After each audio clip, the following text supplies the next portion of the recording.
అందరికీ నమస్కారాలు.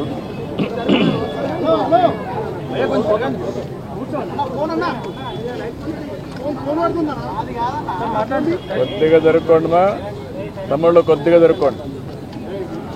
అందరికీ నమస్కారాలు. ఈరోజు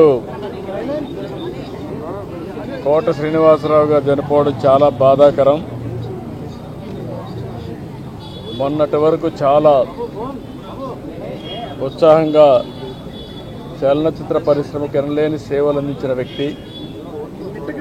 40 సంవత్సరాలు నటనంటే ఏ విధంగా ఉండాలనో నటించి చూపించిన వ్యక్తి కోట శ్రీనివాసరావు గారు. వారితో నాకు దగ్గర సన్నిహిత సంబంధాలు ఉన్నాయి. సమైక్య ఆంధ్రప్రదేశ్లో ముఖ్యమంత్రిగా ఉన్నప్పుడు కానీ, తర్వాత ముఖ్యమంత్రిగా ఉన్నప్పుడు కానీ, అదే సమయంలో ఆయన ఎమ్మెల్యేగా 1999లో నేను ముఖ్యమంత్రిగా ఉన్నప్పుడు బీజేపీ అలయన్స్తో ఆయన ఎమ్మెల్యే చేశాం. ఎమ్మెల్యేగా ప్రజాసేవలో కూడా బాగా రాణించాడు. సినిమా రంగంలోనే కాకుండా ప్రజాసేవలో కూడా బాగా కృషి చేసిన వ్యక్తి కోట శ్రీనివాసరావు గారు. ఈరోజు మనందరం కూడా ఆయన డైలాగులు చూస్తే ఒకే సీన్లో ఏడిపించగలుగుతాడు, భయపెట్టగలుగుతాడు. అలాంటి అరుదైన సంఘటనలో అరుదైన నటనతో ఒక విలక్షణ నటుగా ప్రఖ్యాతి పొందిన వ్యక్తి.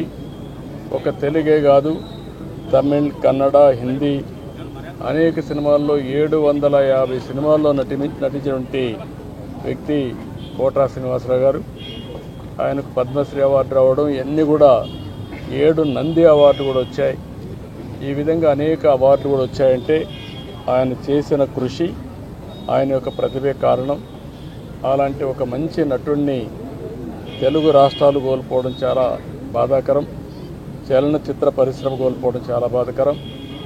అలాంటి వ్యక్తి పట్ల నా మరణం పట్ల నా ప్రగాఢ సానుభూతి తెలియజేసుకుంటూ, వారి కుటుంబ సభ్యులకు నా ప్రగాఢ సానుభూతి తెలియజేస్తూ, వారి ఆత్మకు శాంతి కలగాలని భగవంతుని మనస్ఫూర్తిగా ప్రార్థిస్తున్నాను.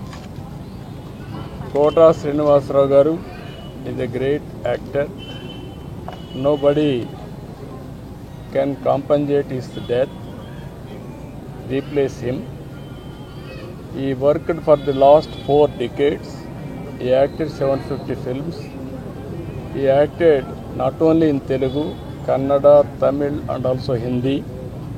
He had a track record of acting in films, nearly 750 films. He got 7 Nandi Awards, and also he worked as MLA also for 5 years.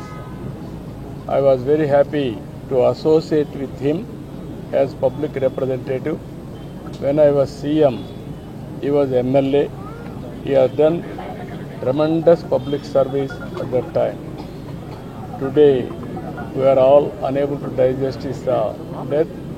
Anyway, he has done extremely well for the welfare of the people, and also he contributed for the Telugu film industry and other film industry also.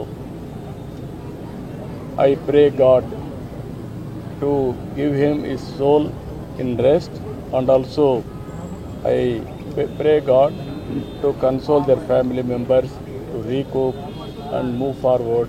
It is a destiny nobody can escape. Thank you.